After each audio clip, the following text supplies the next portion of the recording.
¿Alguna vez has querido compartir un recuerdo increíble, contar una anécdota súper divertida o simplemente explicar qué hiciste el fin de semana? Pues mira, la clave para que esas historias cobren vida no es ningún truco de magia, sino una herramienta potentísima que todos podemos aprender a usar. Hoy vamos a desvelar el secreto de los grandes narradores, el pasado simple. Venga, vamos a pensar un momento. ¿Qué hiciste el fin de semana pasado? A lo mejor viste una peli, visitaste a unos amigos o probaste un restaurante nuevo. Dale una vuelta a tu respuesta. Bueno, pues justo la herramienta que necesitas para contar esa historia, para poder compartir esa experiencia, es precisamente el tiempo verbal que vamos a analizar hoy, el pasado simple. Podríamos decir que es el motor de cualquier narración. Aquí tenemos nuestra hoja de ruta para hoy. Primero, seremos como viajeros en el tiempo para entender bien qué es el pasado simple. Luego, aprenderemos a elegir las palabras correctas, viendo la diferencia entre verbos regulares e irregulares. Después, construiremos frases paso a paso y para terminar, compartiré algunos trucos para dominarlo por completo. Venga, que empezamos el viaje. Muy bien, primera parada, ¿qué es exactamente esto del pasado simple? Y sobre todo, ¿por qué digo que es como tener una máquina del tiempo para nuestras palabras? Vamos a verlo ahora mismo.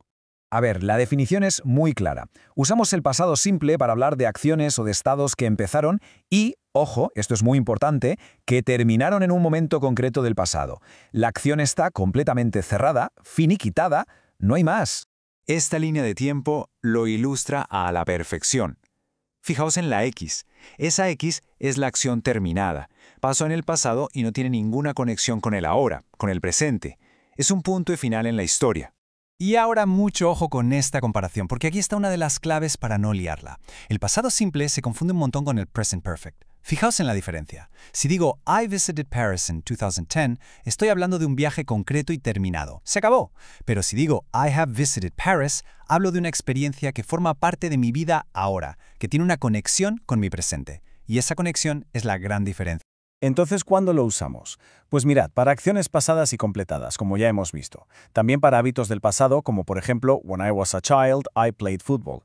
O para situaciones pasadas, como She lived in London. Y por supuesto es el tiempo estrella para narrar historias.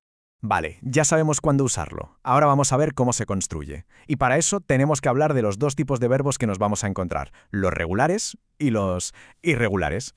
La diferencia, en realidad, es sencilla. Los verbos regulares son predecibles, siguen una regla muy clara. Casi siempre solo hay que añadir ed al final, como walk, que se convierte en walked. Los irregulares, en cambio, son unos rebeldes, van por libre, no siguen ninguna regla y tienen formas únicas que, bueno, hay que memorizar, como go, que pasa a ser went. Para los verbos regulares, aunque la regla general es añadir ed, hay unos pequeños ajustes de ortografía que vienen bien saber. Son muy lógicos, la verdad. Primero, la regla general. A la mayoría, como walk, le añadimos ed, walked. Fácil. Si el verbo ya termina en e, como live, solo añadimos la d, lived. Si termina en consonante más i, como study, la i se cambia por ied, studied. Y por último, para verbos cortos con la secuencia consonante-vocal-consonante, como stop, duplicamos la última letra, stop. Y aquí, los famosos verbos irregulares. Estos verbos son tan comunes que es fundamental conocerlos. Aquí no hay atajos, simplemente hay que aprendérselos. Go es went, eat es ate, see es saw. Son los cimientos de la comunicación del día a día. Venga, ya tenemos las piezas. Sabemos cuándo usar este tiempo y cómo se forman los verbos. Ahora toca ver cómo se montan las frases. Veréis que las fórmulas son muy lógicas. Empezamos con las frases afirmativas. La fórmula es súper sencilla. Sujeto, verbo en pasado y el resto de la frase. Y una noticia buenísima. El verbo es el mismo para todos los sujetos. No cambia. Por ejemplo, she walked to school o they went to the store. Simple y directo al grano. Y ahora muchísima atención aquí. Para negar entra en juego un ayudante, el auxiliar didn't. Y esta es la regla de oro, de verdad. Cuando usamos didn't, el verbo principal vuelve a su forma original, a la base. Así que nunca diremos she didn't walked. Lo correcto es she didn't walk. ¿Por qué? Pues porque didn't ya lleva toda la información del pasado.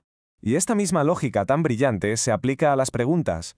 Empezamos con el auxiliar did, luego el sujeto y, de nuevo, el verbo principal vuelve a su forma base. ¿Did she walk to school? Una vez que entiendes esta regla, todo encaja como un puzzle. Venga, vamos a hacer una pequeña pausa para practicar. Usando lo que acabamos de ver, te pregunto, ¿Did you learn something new? Piensa un momento en la respuesta porque nos lleva directos al siguiente punto. Las respuestas cortas son facilísimas. Simplemente usamos yes o no, el sujeto, y el auxiliar did o didn't. A la pregunta de antes se podría contestar yes I did o no I didn't. Es una fórmula que nos sirve para todos los sujetos. ¡Genial! Ya tenemos las herramientas. Ahora vamos a la fase final, la del dominio total. Vamos a ver algunos consejos clave para usar el pasado simple con total confianza y sobre todo para no caer en las trampas más típicas. Estas son las 4 trampas en las que es más fácil caer. Primero, ponerle ed a un verbo irregular, como decir gold. Segundo, el error más común, olvidarse de que el verbo vuelve a su forma base con didn't o en las preguntas. Tercero, confundir cuándo usar was, were y cuándo usar did. Y por último, la confusión de la que ya hemos hablado entre el pasado simple y el present perfect. Mucho ojo con estos puntos. ¿Y cómo podemos aprender más rápido? Pues mirad, 3 trucos. Primero, agrupar los verbos irregulares por patrones, así es más fácil memorizarlos. Segundo, escribir. Una simple frase cada día sobre lo que hiciste ayer es un ejercicio potentísimo.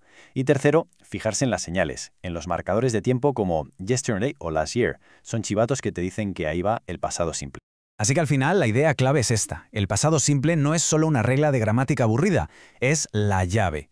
La llave que nos permite abrir la puerta de la historia, de nuestros propios recuerdos y de cualquier relato que ya haya sucedido. Y ahora la llave es vuestra. Así que la pregunta final es, ¿cuál va a ser la primera historia que vais a contar?